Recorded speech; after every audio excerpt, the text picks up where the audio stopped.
अस्सलाम वालेकुम। शराय दसूर से मैं हूं अब्दुल करीम सिद्दीकी और आप हैं AQS के साथ। आज भी फैज़ाबाद धरना केस की समाअत हुई और हुकूमत ने फैज़ाबाद धरना केस के पीछे कौन कौन छुपे हुए लोग हैं उनकी इंक्वायरी करने के लिए कमीशन ऑफ इंक्वायरी एक्ट 2017 के तहत एक 3 रुकनी कमीशन कायम करने का नोटिफिकेशन अदालत में पेश कर दिया।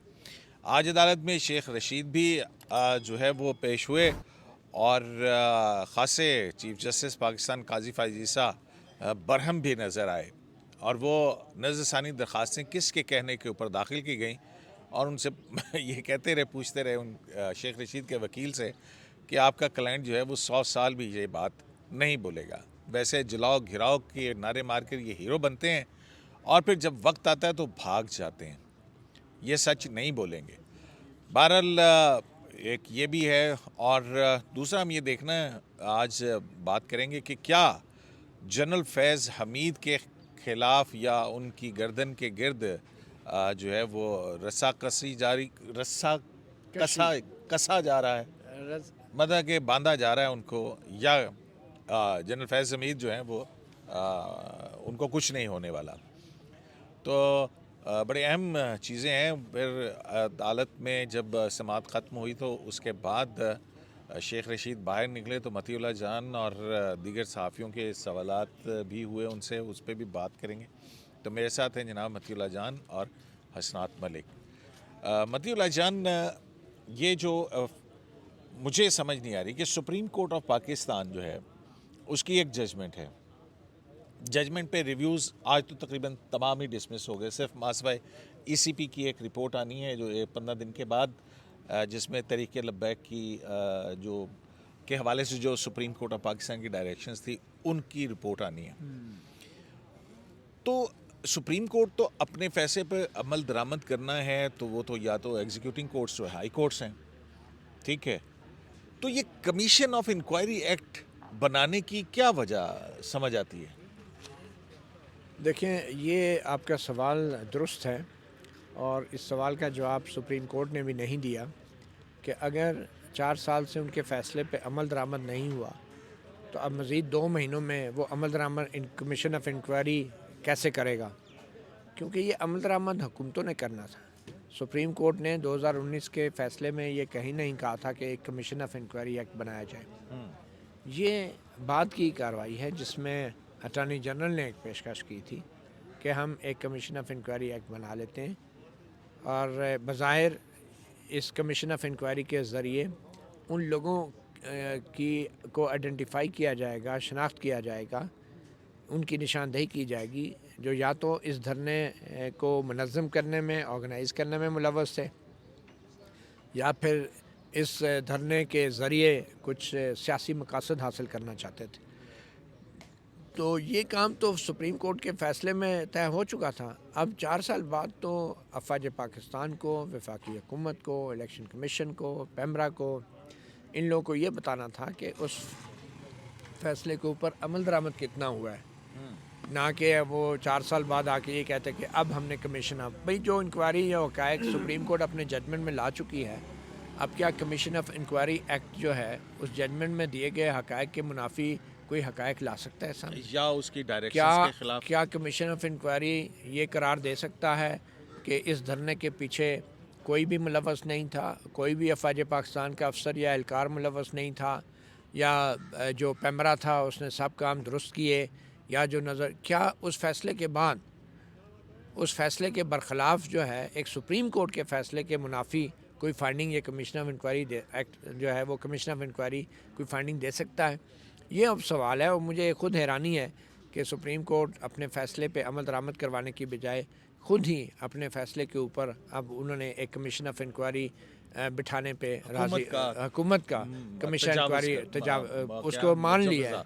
मुजवज़ा क्या, अब तो नोटिफिकेशन भी आ गया ना तो। अच्छा मतीउल्लाह जान, इस जो कमीशन ऑफ इंक्वायरी एक्ट है इसकी जो प्रियम्बल है उसमें ये लिखा है, Whereas on 5th November 2017, the members of Tehreek-e-Labbaik Pakistan (TLP) and its supporters occupied Faizabad interchange, paralyzing the cities of Islamabad and Rawalpindi. Faizabad Dharna. And whereas the Faizabad Dharna resulted in restricting public's movement, preventing them from reaching their workplaces, schools, courts, hospitals, and cause damage to public and private properties, etc., etc. The perpetrators, facilitators, and participants of Faizabad Dharna violated several fundamental rights guaranteed to the citizen of Pakistan under Article 9, 10A, 14, 15, 18, 23, and 25A of the constitution of the Islamic Republic of Pakistan. तो ये उसका मकसद जो है वो ये बयान किया गया है। अब आगे और मज़ीद अगर हम इसको पढ़ें तो उसमें ये कहते हैं कि जनाब therefore in exercise it is imperative to implement the judgment of the supreme court, identify the perpetrators, facilitators and organizers of Faizabad Dharna and failure of the law enforcement agencies to prevent it from happening, to ensure that such events do not occur in future and the public is not made to suffer from such events.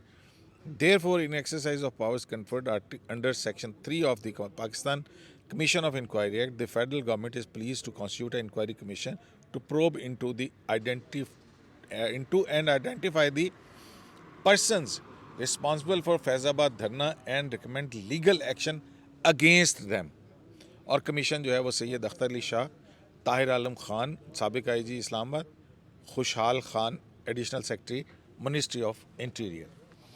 तो वो कह रहे हैं कि जनाब ये अमल दरामद जो लोग इसके पीछे थे उनकी निशानदेही करके ये कमीशन जो है एक्चुअली ये इम्प्लीमेंट करेगा सुप्रीम कोर्ट की जजमेंट। तो करीम सदीकी साहब, इस नोटिफिकेशन की ज़ुबान से वाज़ेह हो गया है कि जिस अमल दरामद बेंच के नज़रिए के ख़िलाफ़ chief justice Qazi Faiza remarks देते रहे हैं कि कानून और आइन में कोई अमल दरामद बेंच नहीं होता, तो ये नज़रसानी बेंच जो है ये अमली तौर पे अमल दरामद बेंच बन चुका है।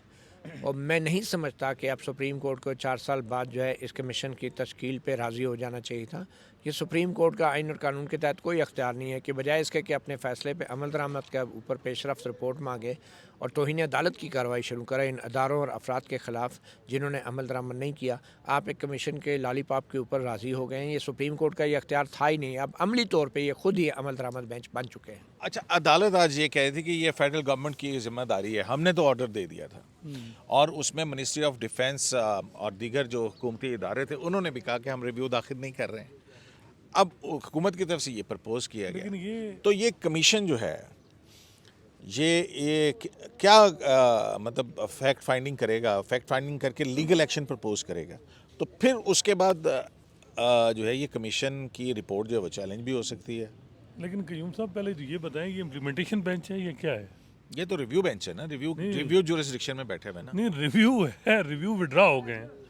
उसके बाद ये क्या, अभी इलेक्शन अफसार साहब की एप्लीकेशन जो एंटरटेन हुई है, ये अभी क्या, इलेक्शन ये क्या है? कमीशन इम्प्लीमेंटेशन अफसार साहब के एक एप्लीकेशन आई कि एक उन्होंने इंटरव्यू दिया, उसके बाद कहा गया कि अगर नहीं उसके बाद ये कहा गया, वो एप्लीकेशन तो साथ लगी हुई है ना, वो उन्होंने जाना है इंक्वायरी कमीशन में कि उन्होंने कहा उन पे 2 ऑर्डर भी हुई है, उन्होंने कहा गया कि आपने जो भी बात करनी है लिख के देंगे जो भी। अफसार आलम जो हैं उन्होंने कहा था कि उनसे मुतालिक जो सुप्रीम कोर्ट के फैसले के अंदर कहा गया है वो उसके हवाले से अपने आप को, क्योंकि वो उस वक्त चेयरमैन थे, तो लिहाजा वो फैक्ट्स अदालत के सामने लाना चाहते हैं। ठीक है, उन्होंने दे दिए और उन्होंने दे दिए। ठीक है, हाँ, और उस पर ऑर्डर भी हुआ। अब देखना है कि क्या उसमें उन्होंने जो इल्जामात लगाए वो तो उन्होंने कहा कि अगर कोई कमीशन बनता है, जैसा कि उस दिन अटॉर्नी जनरल ने कहा था, तो आप ऑर्डर में भी ये था ना कि कमीशन अगर बना और आपको क्रॉस एग्जामन किया गया और ये वो आप पेश होंगे, तो वो उन्होंने कहा कि मैं बिल्कुल पेश हूँगा। देखें, ये फैज़ाबाद धरना की जो जजमेंट है, अगर जिस देखें तो फोकस तो यही है कि जनरल फैज़ को शिकंजा, उसका कोर्ट मार्शल या क्यों जनरल फैज़ को क्यों कोर्ट मार्शल होना चाहिए? देखें, 2 जजमेंट आएंगे। आपको ये क्यों लगता है कि जनरल फैज़ को क्यों? टॉप सिटी का देखें, उसका ऑर्डर कल का देखें। नहीं, जनरल फैज़ ने ऐसा क्या किया था? देखें, उन्होंने वो ये, अब बात यही है ना कि क्या ये पर्सन स्पेसिफिक है, कोई पर्सनल डिज़ायर है, कोई है, या सिस्टम को पर्सन स्पेसिफिक कैसे हो सकता है? देखें, जनरल फैज़ काजी साहब के खिलाफ जो सदा, जब ये जजमेंट आई उस वक्त तो कोई रेफरेंस नहीं, था। प्रेसिडेंशियल रेफरेंस जो था, जो काजी वो तो साहब बाद के में आया। काजी साहब के खिलाफ जो भी आपको पता है कि जो कुछ भी हुआ वो फैज़ाबाद धरना केस के बाद हुआ, सारा कुछ हुआ, फैसले के बाद और एक शख्स था कि मैं आर्मी चीफ अगर मुझे जनरल फैज़ ने कहा कि मुझे बनना है और उसके लिए आपको पता है कि कुछ शरीफ फैमिली के लोग भी उनमें इंटरेस्टेड थे जनरल फैज़ को बनाने में। मतलब है कि सुप्रीम कोर्ट की जो जजमेंट है वो इम्प्लीमेंट नहीं होनी चाहिए। देखिए मैं और बात कर रहा हूँ, आप और बात कर रहे हैं। मैं तो सुप्रीम कोर्ट की जजमेंट की बात देखिए करूंगा मैं ना। ये बात कर रहा हूँ कि उसमें कोई नाम नहीं था, उसमें मैं ये कह रहा हूँ कि जनरल उसमें बहुत फैज़, सारी चीजें थी। देखिए नाम नहीं है। अब ये बात थी ना कि इंक्वायरी कमीशन क्यों बना है। इंक्वायरी कमीशन क्या ये है कि उसमें जो ऑब्जर्वेशन थी काई साहब की वो या सुप्रीम कोर्ट की जो थी वो जनरल ऑब्जर्वेशन थी। देखिए 4 साल ये केस पड़ा रहा। हाँ। सुप्रीम कोर्ट भी, आज चीफ जस्टिस ने कहा कि सुप्रीम कोर्ट को भी ऐसा लगता था बाहर से कंट्रोल किया जा रहा था। कौन कर रहा था? अब बताए ना, वही तो। नहीं, आप अब ये बता। ये तो जो है ना, मैं तो उसी पे जाऊंगा ना कि कौन कर रहा था। मुझे पता हो तो मैं जरूर बताऊं।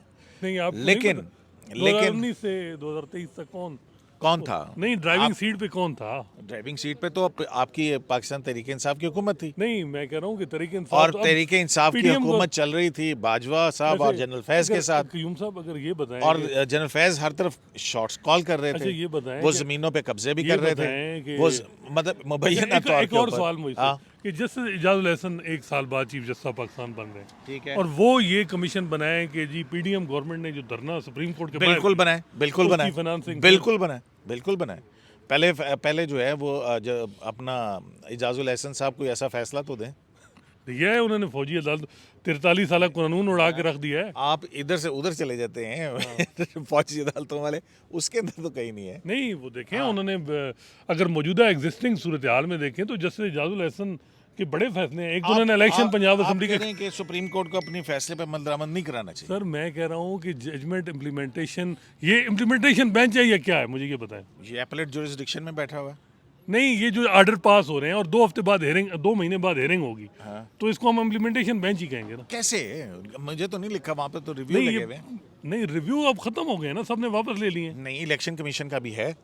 तो वो आज शेख रशीद purposely का रखा खत्म हुआ है। गया है, बाकी तो सबने कह दिया कि हम विड्रॉ कर रहे हैं। नहीं, वो इलेक्शन क्या तो दिया कह दिया है वो ये इलेक्शन कमीशन जो है देखिए उसने बात अपनी ये है, काम नहीं यूं पूरा साहब किया जो था। गांठें आप मारे ना वो फिर उनको बड़ा मुश्किल होता है। आपने खुद कहा कि इम्प्लीमेंटेशन बेंच का कंसेप्ट, ठीक है। अब मसला ये है कि या तो आप कह दें कि ये इम्प्लीमेंटेशन बेंच है, सीधी बात। ह्यूमन राइट सेल पे आपने सवाल उठाया, कल आपका जजमेंट आया कि जी ह्यूमन राइट सेल ठीक है, पहले चीफ जस्टिस था, अब इंक्वायरी जो कमेटी के सामने चीज़ें रखी जाएंगी। इसका मतलब है आप लीगलिटी ह्यूमन राइट सेल की मान रहे हैं, और जस्टिस अतर मिन अल्लाह कह रहे हैं कि ह्यूमन राइट सेल अनकॉन्स्टिट्यूशनल है, और उन्होंने कहा कि रिस्टार, लेकिन उनका एक ओपिनियन। नहीं, तो उस- वही काम उस- आप भी कर रहे हैं जो उस माजी में हो रहा है, उस फर्क क्या है? फैसले में देखें हसनात साहब, थोड़ा सा मेरा ख्याल आप उसको एंगल कर रहे हैं। क्यों? उस फैसले में ये कहा गया है कि जनाब चीफ जस्टिस का इख्तियार नहीं है कि वो इस तरह के जुडिशियल ऑर्डर इन चैम्बर पास करे। ठीक नहीं, है, ह्यूमन राइट सेल ह्यूमन की राइट बात- सुन लें, बैकिंग बताओ। ह्यूमन राइट सेल के सामने अगर कोई चीज़ आती है, ठीक है, वो उसको legal प्लेस backing करेगा। क्या है? सुन तो सही, चीफ जस्टिस के पास, ठीक ठीक है। और फिर उन्होंने कहा कि अब तो ये चीफ जस्टिस का भी इख्तियार नहीं रहा है, ठीक है। देखिए ह्यूमन अब राइट सेल अगर किस कोई कानून दरख्वास्त के जाए तहत काम कर रहा है, मुझे ये बताओ। भाई वो तो कोर्ट खुद कह रही है क्या? कि वो अब ना ये चीफ जस्टिस तो का बंद इख्तियार है करें और ना ही किसी और का तो इख्तियार बंद करें ना ह्यूमन राइट सेल। है। तो बंद हो जाए, ऑर्डर हो गए, बंद हो ऑर्डर जाए। नहीं, वो जैसे इंतजामी मामला है, कोई कानून के तहत तो बना नहीं है, तो चीफ जस्टिस या कोई जज किसी वक्त भी उसको बंद कर सकते हैं। ये एक इंतजामी मामला ऑर्डर है। में ये लिखा हुआ है कि ह्यूमन राइट सेल एंटरटेन कर सकता है कंप्लेंट, और वो नहीं complaint- लिखा भाई, ये कहाँ लिखा है? आखिरी जजमेंट, आज आखिरी निकालें, आप paragraph। पढ़ लें। Paragraph पहले पढ़ें। आप निकाल के पढ़ लें। Paragraph हाँ, पढ़ें। पढ़ लें पहले, आप निकालें। हो सकता है मैं कोई 2 नंबर जजमेंट निकाल लूँ, आप अपनी जजमेंट निकालें। नहीं, ह्यूमन राइट सेल के हवाले से कोई कानून है ही नहीं, तो उसकी कानूनी या गैर कानूनी हैसियत की बात नहीं है। ये एक इंतजामी एग्जेक्टिव ऑर्डर के जरिए भी एबॉलिश हो सकता है, वो बात नहीं है, वो इशू लिखा है है ही कि नहीं। वो लिखा है अतम इन्नल्लाह साहब ने कि 2005 के अंदर ये बना, और फिर उसके बाद जो ये सारा कुछ हुआ वो इसको गैर कानूनी करार दिया। बेसिकली अब्यूज और अगर याद हो आपको, जब साकिब निसार साहब के साथ पेशावर के अंदर जो बात हुई थी वो यही थी, HR सेल ने ये रखी जी इसके ऊपर, ठीक है। और फिर उस पर उन्होंने कहा कि HR सेल को ये क्या इख्तियार है, जिस पे साकिब निसार साहब ने बेंच तोड़ा, और फिर जब रिकॉन्स्टिट्यूट किया। सर, आखिरी पैराग्राफ पढ़े। हाँ, पढ़े ना। नहीं आप पढ़े, ना आप अच्छा पढ़े। लें जी। The human rights cell can only consider the complaints it यानी receives। कर सकता है। ओ सुनते सही ना Under पूरा। what law? ओ भाई सुनते यार सही लॉ ना। नहीं है अभी, जब तक है ये या पूरी इंतजामी judgment है, तो पढ़ लो ना। लॉ का तो है ही नहीं। And if the same meet the test of Article 184(3), हाँ। वो तो आप भी जाके दरखास्त डाल दें, ठीक है। Meet the test of Article 184(3) of the Constitution, that is the matter is one on. यार एक तो ये आपने इतना छोटा है ना, अच्छा एक मिनट मुझे इसको अब जब हाँ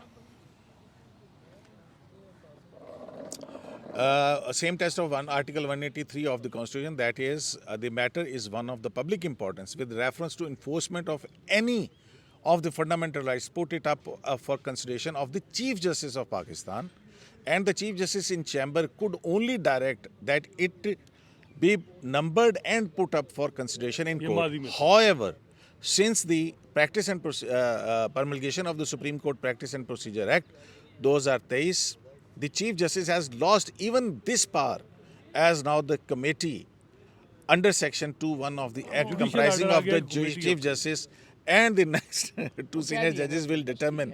ठीक है, तो भाई मेरे वो तो प्रैक्टिस एंड प्रोसीजर एक्ट के सेक्शन 2 है। कर सकता है। नहीं एंटरटेन को बात नहीं है, वो एक क्लरिकल अरेंजमेंट है एक नहीं, ह्यूमन राइट सेल मुझे ये बताएं, लीगल बैकिंग एक होती है ना कि आपने एक डायरेक्टर बिठाया हुआ है यार, सारा कुछ, उसमें ये था कि फुल कोर्ट मीटिंग होना ये चाहिए था कयूम साहब, जो ये था कि फुल कोर्ट में एडमिनिस्ट्रेटिव। अब ह्यूमन राइट सेल नहीं आपको डायरेक्शन देगा कि जनाब चीफ जस्टिस ने ये डायरेक्शन दिया फलां पुलिस वाले को, ये फलां, ये कमेटी भी नहीं करेगी यार, क्या बात कर। ह्यूमन राइट सेल का कोई कानूनी इशू नहीं है, वो एक एडमिनिस्ट्रेटिव अरेंजमेंट है। अभी भी ये सिर्फ उस हद तक ह्यूमन राइट सेल को डिक्लेयर अनलॉफुल किया गया था कि उसकी रिकमेंडेशन या उसकी कंप्लेंट्स की बेस पे चीफ जस्टिस ने चैम्बर में गैर कानूनी ऑर्डर पास किए थे जिनकी कोई कानूनी हैसियत नहीं है।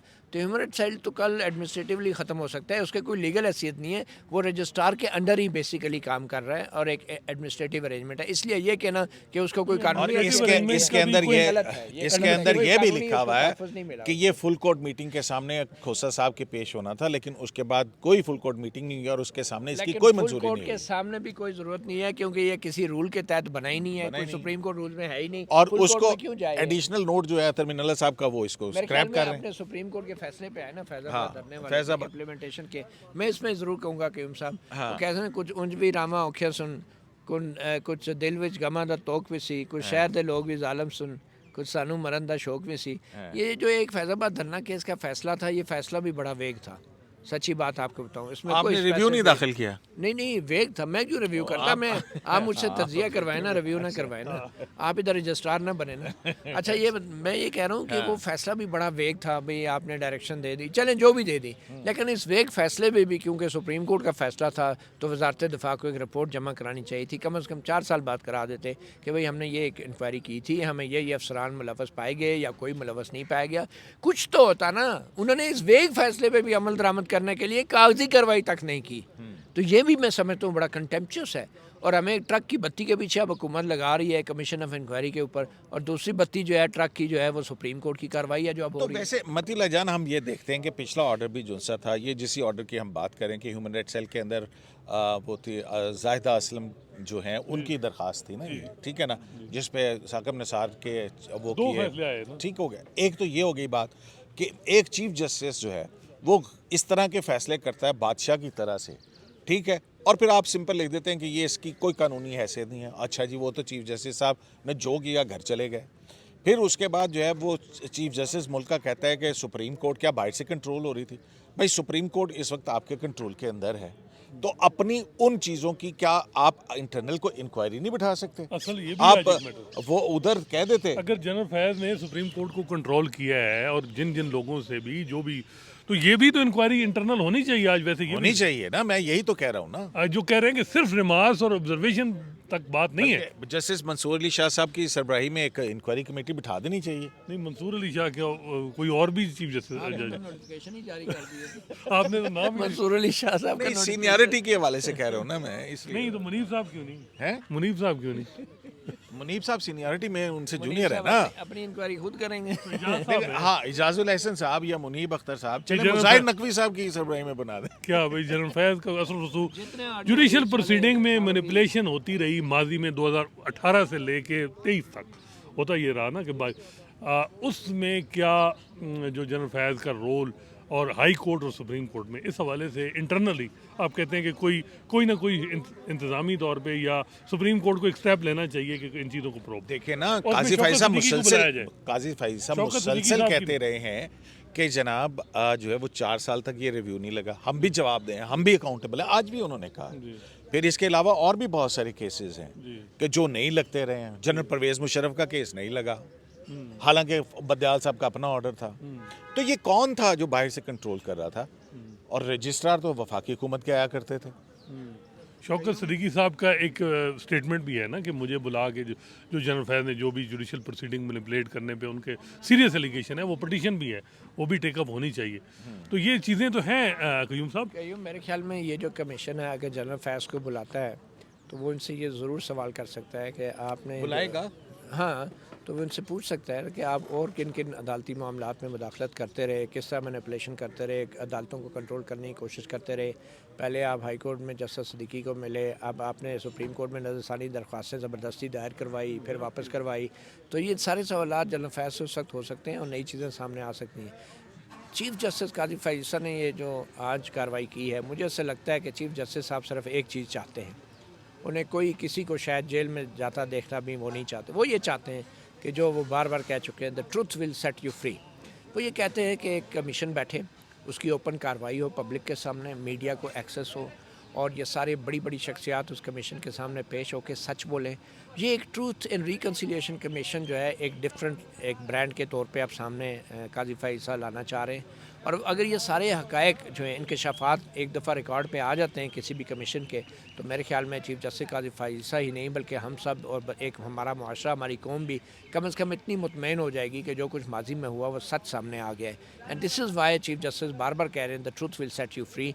और शायद आगे कोई किसी को सज़ा मिले या ना मिले, या वो कौम से माफ़ी मांगते या नहीं, मगर ये कमीशन जो है ये एक ट्रूथ एंड रिकन्सिलिएशन का एक ऐसा सिलसिला शुरू कर सकता है जो हमारे पाकिस्तान में हमारी तारीख़ के अतबार से और हमारी सियासत के अतबार से और हमारे जमहूरी अमल के अतबार से एक बहुत संग मील साबित हो सकता है। देखिए कयूम साहब, ये तो वो चीज़ें हैं ना कि या तो हो कि भाई अब सब इदारों ने ये फैसला किया है कि माजी में वो इस तरह जो होती रही चीज़ें वो अब आगे नहीं करेंगे। मौजूदा हालात में या वो उस तरह नहीं है। देखें PTI की बहुत ज़्यादा कंप्लेंट है हाई कोर्ट के हवाले से कि हमें जो है हमारी पिटीशन एंटरटेन नहीं होती, वो उन जजेस के पास लगती हैं जो हमें रिलीफ नहीं देते। तो ये अनएंडिंग फिर चीज़ जाएगी ना, या तो फिर यहाँ ख़त्म करें ये चीज़ें और फिर माजी से जो है वो एक एग्जाम्पल बनाए, तो ये चीज़ रुकेगी नहीं ना। मैं ये बात करूँ, कल जैसे एजाजुल हसन ही वो ये कहें कि जी ये कमीशन बना है, ये जो PDM गवर्नमेंट ने या इलेक्शन मैटर में हमने जो जुडिशल प्रोसीडिंग की है आप जो है वो उनमें PTI की बात करते हैं, आम आदमी की बात कौन करेगा यार? आप करते हैं तो फिर PTI की भी करनी नहीं, पड़ती मैं है। तो आम आदमी की बात कर ये रहा है हूँ ना कि ये कोई बात नहीं है कि जनाब इमरान खान साहब की पिटीशन जो है प्रेफरेंशियल ट्रीटमेंट होगा और जो है ना अल्लाह दिता जो है मैं बेचारा कह रहा हूँ कि इस जो पे- गरीब है जेल के अंदर पड़ा हुआ उसकी पिटीशन ही नहीं लगेगी। मैं तो ये बात कर रहा हूँ। कयूम साहब, ये बात भी ये तो कोई ये बात बात नहीं। भी प्रोब होनी चाहिए बिल्कुल हाँ। कि अगर किसी ने सहूलत कारी की है तो उसको करना चाहिए कि माजी में बंदयाल साहब ने जो कुछ किया है। लेकिन मैं ये कह रहा हूँ कि कल अगर वो कहेंगे जी हमने पंजाब असम्बली का इलेक्शन कराना चाहते थे तो हमें रोका गया, हमें कौन तो बताएं ना यार, तो वही मैं कह किसने रहा हूँ रोका? कि ये बताएं चीज़ें वो। ये एक साल बाद क्या मतलब पता आप आगे ये आएंगी। ये कोई जस्टिफिकेशन है सनात आना साहब? चाहिए ना। मुझे एक बात बताएं, ये कोई सर जस्टिफिकेशन है? मैं बता रहा हूँ हमें कि ये कहा जाएगा, मैं ये फोर्स बताया सी कर रहा जाएगा। हूँ कि ये चीज़ें भी फिर आगे आएंगी। हर एक का अपना अपना सच है। आएं यार, इससे आप ये चाहते हैं या नहीं चाहते? ये चाहते हैं कि बिल्कुल, नहीं मैं चाहते? कहता हूँ कि हर चीज जो आप है ये चाहते हैं भाई कि मेरे 60 चाहने ना चाहने से क्या है मेरे चाहने ना चाहने से क्या है मैं 63A के फैसले के अंदर रीराइट जो कॉन्स्टिट्यूशन को किया उसके पीछे क्या अवामिल थे, ये आप चाहते हैं कि सामने आए? बिल्कुल ये आने चाहिए। अब जिस सामने आएंगी तो देखें, आपके अब इलाज जनरल चलते बाजवा रहे। की उस पे ये स्टेटमेंट चीज़ें है। सामने अब जनरल बाजवा ने कहा कि वो जज भी पछता रहे हैं, उनको किसने बताया? वो जो किसने आजम नजीर तारड़ को भी बुला के पूछना चाहिए कि भाईजान बाजवा साहब ने केड़े दो जज लो ऐसी। हाँ, अब देखें वो मुशर्रफ केस है जो लाहौर हाई कोर्ट में डिसाइड हुआ, फिर वो जो पटिशनर तैयार हुई है, ये मैं वही कह रहा हूँ ये एक बात तक नहीं अच्छा, जाएगी। वैसे जो है मतियुल्लाह जान साहब, वो जो जनरल फैज़, अब जनरल फैज़ ये पता नहीं क्यों बार बार मुंह पे आ रहा है, अल्लाह ताला खैर करे उनकी यार वो काली ज़ुबान है आपकी। जनरल परवेज़ मुशर्रफ के केस के अंदर जो अपील को नंबर लग गया उनकी 4 साल के बाद, 3 साल के बाद, 4 साल के बाद, और साथ में उन्होंने सुप्रीम कोर्ट ने लाहौर हाई कोर्ट का रिकॉर्ड भी कि कैसे फाइल हुई, कैसे बेंच बना, कौन सी फाइल गई उधर, वो सारा रिकॉर्ड भी मंगा लिया। इसकी क्या सिग्निफिकेंस है? मैं समझता हूँ कि जस्टिस काजी फ़ायज़ जो है वो सिर्फ ये जानना चाहते हैं कि ये जो भी आवाम को नज़र आने वाली अदालती फ़ैसले हैं या उनके पीछे समाते हैं या उनके पीछे बेंचों की तश्कील और कार्रवाइयाँ हैं, वो चीज़ें हक़ाइक़ आवाम के सामने आना चाहिए। और ये एक बहुत बड़ी एफ़र्ट है जो जस्टिस काज़ी फ़ाइज़ा कर रहे हैं। इसलिए मैंने पहले भी कहा कि उनका फ़ोकस है truth will set you free. तो ये हक़ाइक़ अगर सामने आ जाते हैं तो वो ट्रुथ एंड रिकन्सिलिएशन का नया सिलसिला शुरू होगा। जनरल मुशर्रफ की केस फ़ाइल कैसे लगी लाहौर में, पटिशन कब फ़ाइल हुई, कितने जल्दी नंबर लगा, किस तरह बेंच के सामने फ़िक्स की गई, ये सारे हक़ाइक़ जब सुप्रीम कोर्ट ही मालूम कर सकती है ना, कोई और इदारा तो अदालत से जाके नहीं पूछ सकता। बिल्कुल। तो अगर ये पब्लिक रिकॉर्ड पे ये चीज़ें आ जाएं तो मेरे ख्याल में आइंदा के लिए जो मुतल्लिका जजेस हैं, जो वकला हैं, जो मुल्ज़मान हैं, उन सारों को कम से कम ये सबक वो सीख लेंगे कि अदालती अमल को ना तो कंट्रोल करना चाहिए, ना ही उसको मैनिपुलेट करना चाहिए।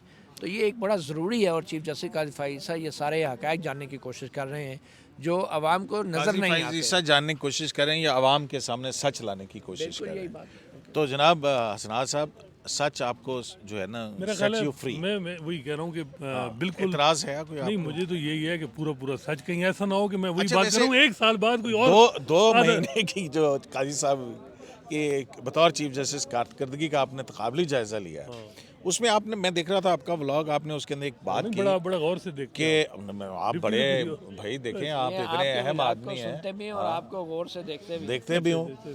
तो उसके अंदर आपने एक जुमला कहा है कि जनाब जो इस्टेब्लिशमेंट का पीटीआई का प्लान है उसमें चीफ जस्टिस काजी फ़ाइज़ कोई रुकावट नहीं डाल रहे, ये क्यों कहा वो आपने? इस वजह से कि बंदयाल साहब रुकावट डाल रहे थे, तो आपको सामने कोई पटिशन आ जाती थी, हम कहते थे कि जी अब ये कोई जिस तरह इमरान खान को मेरा गिरफ्तारी हुई। ख्याल है जितनी बंदयाल साहब ने पीटीआई की रगड़ा लगवा दिया है ना, नहीं, वो शायद अलग किसी और ने नहीं, लगवाया कोशिश हो। तो की ना अपनी तरफ से। वो कहते हैं वो ईमान का तीसरा दर्जा जिसमें उन्होंने कहा कि इमरान खान को गिरफ्तार इस्लामाबाद हाई कोर्ट में गिरफ्तार जो था वो उनको रिलीफ कुछ ना कुछ देने की कोशिश की, पीटीआई उम्मीद पे थी। इस वक्त जो सूरत हाल है ना, वो काजी फ़ाइज़ा साहब का सारा फोकस इसमें ओपन सीक्रेट है, वो जनरल फैज़ हैं और 2022 तक है सच जो अच्छा, निकालना ये चाह जो रहे हैं। केसेस पेंडिंग पड़े हुए थे, मुशर्रफ का केस, फैजाबाद धरना केस, वो फौजी अदालतों वाला भी वो एक दूसरा है केस। फौजी अदालतों वो वाला 23 केस, तारीख फैसला आ उसके- गया है, 15 दिन से वो बताएं उसकी डिटेल implementation- जजमेंट आ गई? नहीं, इम्प्लीमेंटेशन उसकी ओहो, डिटेल जजमेंट आ गई? कितने दिनों में आती है वैसे आपके आप सामने? बताएं आपको ना। 20 साल हो गए हैं। प्रैक्टिस एंड प्रोसीजर एक्ट की भी नहीं आई अभी तक तो। देखिए वही मैं कह रहा हूँ ना, पहले वो आनी हाँ। चाहिए थी। पहले प्रैक्टिस एंड प्रोसीजर किया है। हाँ। अच्छा वो पहले आया था ना, पहले अच्छा। डिसाइड हुआ है, अच्छा, पहले वो डिसाइड हुआ है, तो ये इसमें कोई ये बात नहीं है। मतलब आप कह रहे हैं कि फिर उसके बाद क्योंकि वो प्रैक्टिस एंड प्रोसीजर एक्ट का अगर फैसला आया तो वो मेरा बेंच की ये है कि कॉन्स्टिट्यूशन के मुझे ये हवाले से बताएं- इफेक्ट करेगा अच्छा, इस मुझे फैसले को, बताएं- ये कह रहे हैं ना? मुझे ये बताएं कि ओहो, एक- मेरे एक- एक सवाल का judgment- जवाब दे यूनुस देना साहब, यार। जजमेंट आई है 23 तारीख को, है, कौन आज सी? के फौजी अदालतों के हवाले ठीक से। है।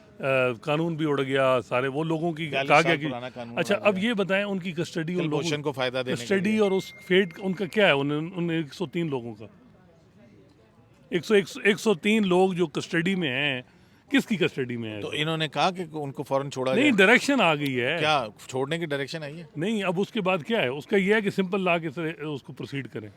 तो वो अपने जवाद ख्वाजा साहब और एतजाज़ एहसन साहब जो हैं उस जजमेंट की बुनियाद पे हाई कोर्ट के अंदर एग्जीक्यूशन के लिए क्यों नहीं जा रहे? बस हाई कोर्ट में आएंगे, पहले वो क्यों नहीं 5 जा रहे? खवातीन तो रिहा कराएं, वो 5 खवातीन। भाई सिर्फ पांच खवातीन हैं इस पाकिस्तान की जेलों के अंदर। हाँ, नहीं वो तो है, बिल्कुल यही बात है, लेकिन सिर्फ 5 ही खवातीन हैं, क्यों देखिए, मतीउल्लाह जान साहब, ये हम जो पिक एंड मेरा- चूज करते हैं ये क्यों करते हैं? ये जो मिलिट्री कोर्ट्स की जजमेंट है ये बेसिकली 1843 की पावर्स के तहत ये फैसले दिए गए हैं। हाँ। तो ये 1843 में कोई एडवर्सरी या कोई फरीक स्टेक होल्डर तो ऐसा डायरेक्ट नहीं होता, वो कोई मुतासरा फरीक ऐसा तो नहीं होता। तो ये पब्लिक इंटरेस्ट का केस है, इसके ऊपर हुकूमत को इम्प्लीमेंट करना है सबसे पहले।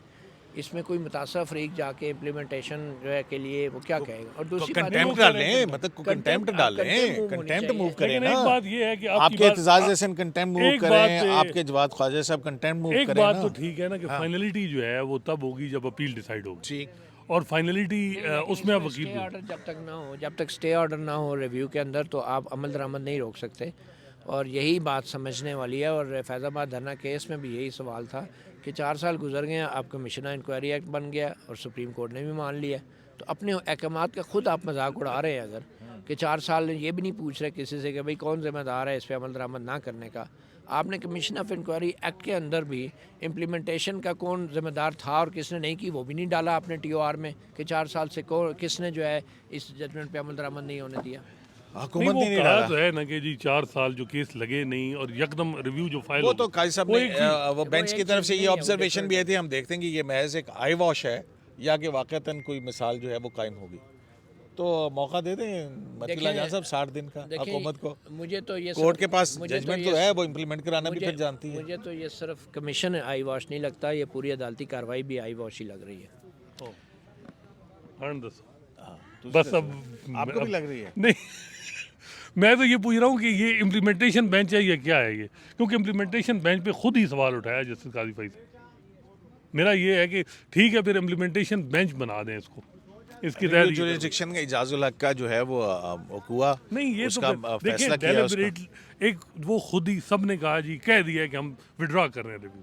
अब ते दस दिन ना किदे कहते की थी ते किदे कहते नहीं की और थी। सर फिर लंबा इसको कर रहे हैं तो फिर मकसद जो है लंबा मैं क्या कर रहे नहीं हैं यार, तो यूं 5 साहब- साल बाद केस लगा है, 2 हेयरिंग हुई हैं, आपको लंबी लगनी शुरू हो गई है। यूं साहब बात ये है हाँ। कि ठीक है आप एक प्रेसिडेंट बनाना चाह रहे हैं और आप कहते हैं कि सच सामने हो और सामने हो कि जी एक आप ये मैं बताएं, आपको एक बात बताऊं, सच सामने आना चाहिए। आप ओ, कहते हैं, साहब। आप कहते हैं सच सामने आना चाहिए। बिल्कुल आना चाहिए। 15 जनवरी, अब ये 22 जनवरी को केस लगेगा, हाँ। उस दिन अटॉर्नी जनरल आके कहेगा जी कमीशन ने महीना और मांगा है, फिर 22 फरवरी आ जाएगी, फिर 22 फरवरी को नया अटॉर्नी जनरल आके कहेगा जी अभी अभी हमने हुकूमत संभाली है, हमें थोड़ा सा मफरूज़े मौका हैं दे। मफरूज़े क्या, ये होना ही यही है, नज़र नहीं आ रहा आपको? 22 फरवरी को नई हुकूमत होगी, 22 जनवरी को जो है वो महीने का और टाइम मिलेगा इनको, और फिर नई हुकूमत जब Summer आएगी, vacation आ नई हुकूमत जब आएगी तो उस वक्त चीफ जस्टिस काजी फैसा के रिटायर होने की बातें शुरू हो जाएंगी। नहीं मेरा ख्याल है कि नहीं ये प्लान होगा। चलें जी, ये एक तो आखिरी ना बात, थमने ये वाला, रिपोर्ट- ना थमने वाला। ये रिपोर्ट आ जाएगी और इलेक्शन से पहले जब 8 फरवरी को इलेक्शन है तो उस वक्त ये चीज़ बड़ी एक हथियार आएगा PTI नून लीग अगर के लिए, और नून लीग इसको करेगी कि देखें कि 2018 में किस तरह चीज़ें हुई।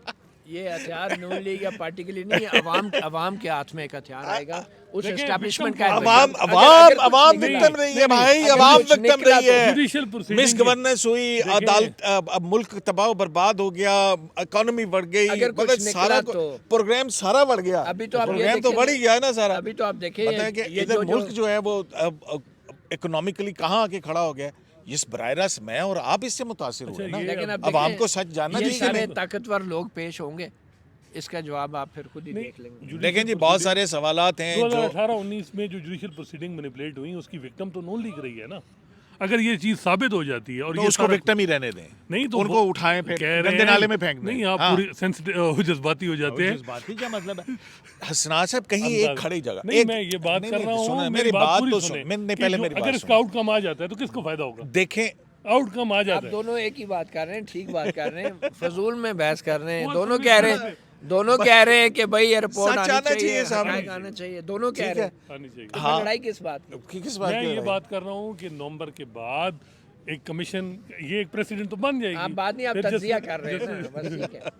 हाँ मतलब है कि उसमें फिर वो देखिए, फिर ये ऐसा हो कि रात को अदालतें क्यों खुली क्या हैं? elected- किसके कहने पे खुली हैं? आप आइन पे यकीन रखते हैं, बिल्कुल बिल्कुल आप जमहूरियत पे यकीन रखते जी हैं, बिल्कुल आप गैर आइनी गवर्नेंस के खिलाफ हैं, जी जी जी। और अगर ऐसे वाकयात हुए हैं उनके जिम्मेदारों के नाम भी अगर आपको पता लग जाए, मैं तो कहता हूँ ये भी बहुत बड़ी आप आपको एस्टैब्लिशमेंट पे भी यकीन रखते हैं? इस्टेब्लिशमेंट पे यकीन रखते हैं। बिल्कुल हाँ, और इस्टेब्लिशमेंट के सियासत के अंदर किरदार के खिलाफ नहीं यकीन इस रखते हैं। वक्त देखें हमें तो ये है कि जी जो लें जी, मौजूदा ये तो हालात में- ख़त्म नहीं होगी बहस, तो शराय दस्तूर से बहुत सारे सवालों के साथ इजाज़त दीजिए। अल्लाह ने के बाद।